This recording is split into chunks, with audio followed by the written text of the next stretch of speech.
গোলের মধ্যে দিয়ে শ্রীপুর সরকারি কলেজের খেলোয়াড়রা প্রথমে ভুল পাস আক্রমণ যাচ্ছে আমিনুর রহমান ডিগ্রি কলেজে, তবে দূর পাল্লার সাথে অবশ্য ক্লিয়ার করলেন। গতকাল আমিনুর রহমান ডিগ্রি কলেজের খেলোয়াড়রা সাধারণ খেলা নৈপুণ্য ভাষণে উদ্ভাসিত হয়ে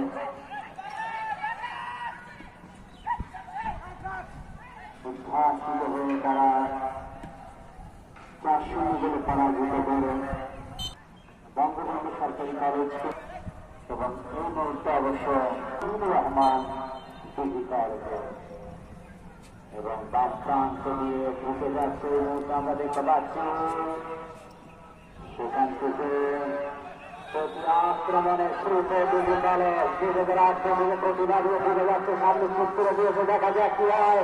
8 নম্বর জার্সিধারী খেলোয়াড়